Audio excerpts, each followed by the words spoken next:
బాధితుల చైతన్య సభలు పెట్టి అసెంబ్లీ ముగిపోయే ముందు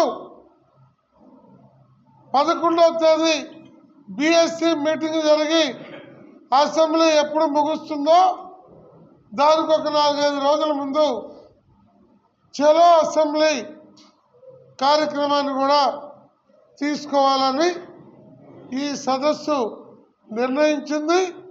అందువల్ల మాట్లాడతాం. పిల్లలకి చదువులు చేయించుకోలేక, ఆరోగ్యం బాగోలేకపోతే బాగు చేయించుకోలేక చనిపోతున్నటువంటి పరిస్థితి ఉంది. దాన్ని కూడా అటాచ్మెంట్ నుంచి తొలగించమని అడుగుతూ ఉన్నాం. దానికి కూడా కాలయాపన చేస్తూ ఉన్నారు. మేమైతే అసోసియేషన్గా ఖచ్చితంగా ఈ ప్రభుత్వం మీద యుద్ధానికి సిద్ధమవుతూ ఉన్నాం.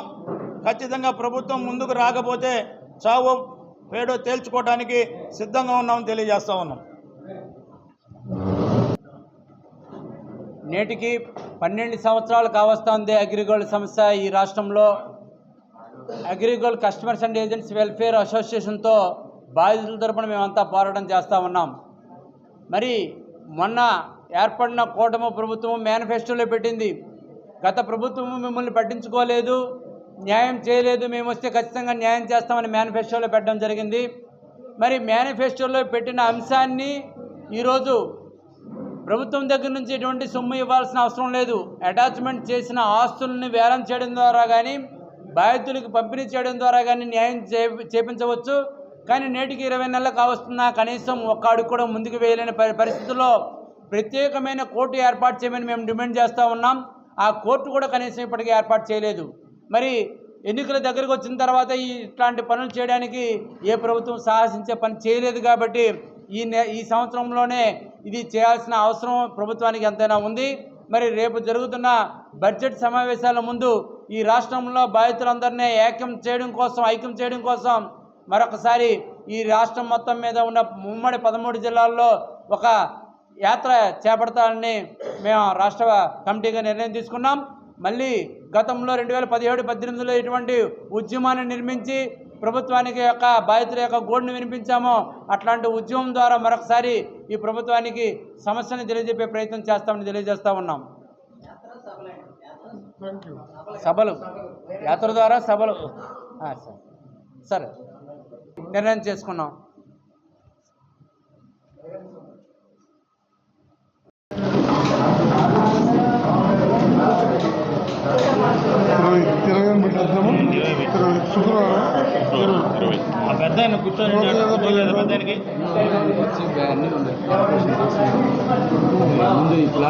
మాట్లాడదు దయచేసి, ఫోన్లు కూడా సైలెంట్లో పెట్టుకోండి. వచ్చేసి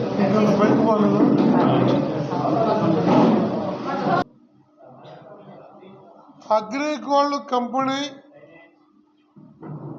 లక్షలాది మంది దగ్గర 7,500 కోట్లు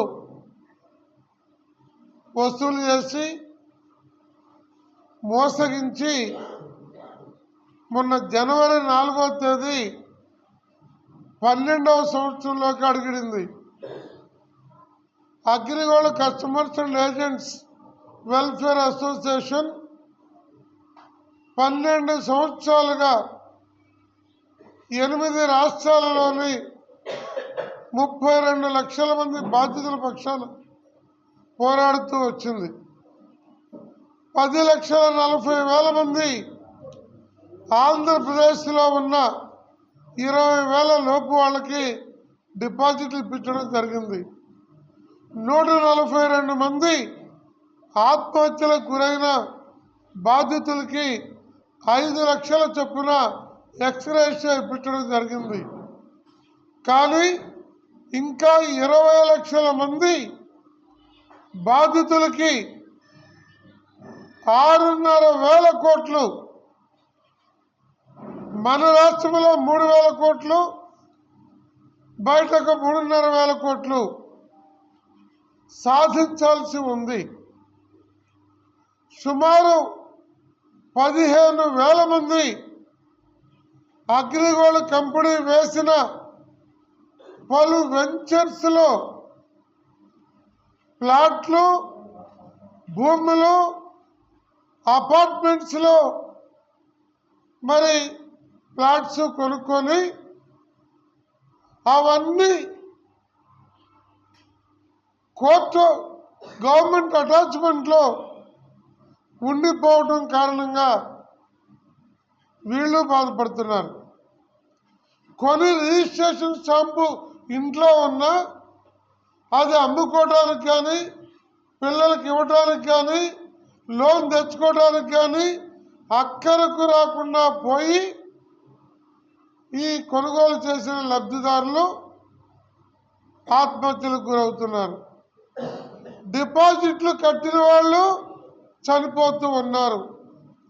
ఆనాడు చంద్రబాబు నాయుడు గారి ప్రభుత్వం మన పోరాటం ఫలితంగా ఆస్తులన్నింటినీ అటాచ్మెంట్ చేయటం మనం సాధించిన గొప్ప విజయం.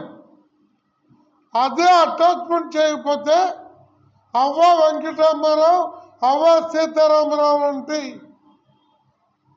మోసకారులు ఇప్పుడు మొత్తం అమ్ముకొని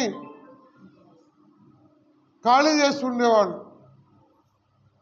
హాయిలాంటి అగ్రిగోల్డ్కి సంబంధం లేదని హైకోర్టులో వేసిన గనులు ఈ స్వామీజీలు, అవ్వ వెంకటరామారావు స్వామీజీ. మనం చలో హాయిలాండ్ బట్టి 1000 మంది పైన అరెస్ట్ అయితే తప్ప వాళ్ళు మళ్ళా ఇది అగ్రిగోల్డ్దేనని కోర్టులో కాగితం పెట్టలేదు ఈ యాజమాన్యం. అలాంటి యాజమాన్యపు దొంగలు నిన్న 1వ తారీఖు కూడా హైదరాబాద్లో మీటింగ్ పెట్టి రాష్ట్ర ప్రభుత్వం, సిఐడి ఈ ఆస్తుల్ని సిఐడి చీఫ్ పేరు మీద మ్యూటేషన్ చేపిస్తున్నారు, అది మోసం దగ, మా పేరు మీదే ఉండాలి, అందువల్ల కొనేవాళ్ళు రావటం లేదని మళ్ళా ఒక తప్పుడు సంకేతం చెప్పారు. అంటే వాళ్ళ పేరు మీద ఉంటే కానరాకుండా అమ్ముకుంటున్నారు ఎవరికి తెలియకుండా. కానీ అమ్మే హక్కు ప్రభుత్వానికి ఉంది కాబట్టి ప్రభుత్వం వారి పేరు మీద మ్యూటేషన్ చేపిస్తుంది. దీని మూలాన వాళ్ళకి వచ్చేది తెలియదు. అంటే మనము ప్రభుత్వము ఒక సత్కార్యాలకి కోరుకున్నప్పుడల్లా యాజమాన్యం కోర్టు లిటిగేషన్లతో అడ్డం పెడుతూ ఉంది. యాజమాన్యపు ఇళ్ల మీదకి ఉద్యమం చేయాలి అని రాష్ట్ర వ్యాప్తంగా బాధితులు 11 ఏళ్లుగా ఎన్నిసార్లు ఒత్తిడి చేసినా ఈ వేదిక మీద ఉన్న నాయకత్వం పరిణతితో వాళ్ళ ఇళ్ల మీదకి వెళ్ళడం వద్దు అని మేము ఆపుతూ వస్తున్నాం. కానీ నిన్నటి మీటింగ్ తర్వాత ఆపే నైతిక శక్తి మాకు లేకుండా పోయింది. ఈరోజు కొనుగోలుదారులందరూ ప్లాట్లు కొన్న వాళ్ళ సదస్సుకు వచ్చారు. అది కూడా అందరికీ తెలీదు, కొద్దిమందికి మాత్రమే సమాచారం ఉంది. ఈరోజు తర్వాత ప్రత్యేకంగా ఏళ్ల మీద కూడా ఆలోచన చేయబోతున్నాం. అందుకని రాష్ట్ర ప్రభుత్వం కూడా అధికారంలోకి వచ్చి 20 నెలలు జూన్ 12 ప్రమాణ స్వీకారం చేశారు. 2 సంవత్సరాలు కాబోతున్న special court file finance department దగ్గర బూజు పట్టిపోతుంది దగ్గర సంవత్సరం నుండి. అలాగే ప్రాపర్టీస్ని అటాచ్మెంట్ నుండి రిజిస్టర్ అయిన ప్రాపర్టీస్ని రిలీజ్ చేయమని అడిగాం. అది కూడా లీగల్ డిపార్ట్మెంట్ దగ్గర టేబుల్ మీద ఉండిపోతూ ఉంది. ముఖ్యమంత్రి గారు చీఫ్ సెక్రటరీ చైర్మన్గా కమిటీ వేసిన తర్వాత కూడా రాష్ట్ర ప్రభుత్వ ప్రధాన కార్యదర్శి గారికి ఈ అగ్రిగోల్డ్ కస్టమర్లలో ఉన్న 20 లక్షల మంది ఏడుపు, ఆవేదన, ఆక్రోశం, రోజు చచ్చి బ్రతుకుతున్న విషయం రాష్ట్ర ప్రభుత్వ ప్రధాన కార్యదర్శికి పట్టడం లేదు. ఇది ఒక సమస్యగా లేదు. ఆయన ఒక సీనియర్ ఐఏఎస్ అధికారి, మన కర్మ కొద్దీ.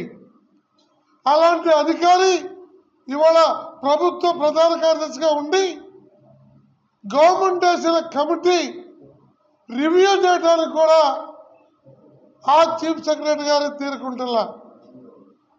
ముఖ్యమంత్రి గారు కర్నూలుకి ప్రధానమంత్రి జిఎస్టీ మీటింగు రాక ముందు రోజు అగ్రిగోల్డ్ అంశము రివ్యూ అని పెట్టారు. ప్రైమ్ మినిస్టర్ కార్యక్రమంతో అది వాయిదా పడింది. మళ్ళా తిరిగి ఇంతవరకు ముఖ్యమంత్రి గారి రివ్యూ లేదు.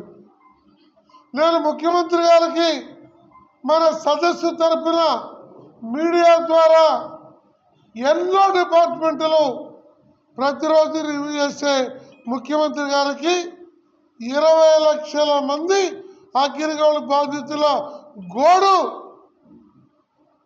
ఆ కమిటీ రివ్యూ చేయడానికి 1 గంట తీరుబడి కావాలి అంటే వారికి ఎన్ని సంవత్సరాలు కావాలి, ఎన్ని మాసాలు కావాలి అని ముఖ్యమంత్రి గారిని సూటిగా మీ అందరి తరఫున మన అసోసియేషన్ ప్రశ్నిస్తూ ఉంది.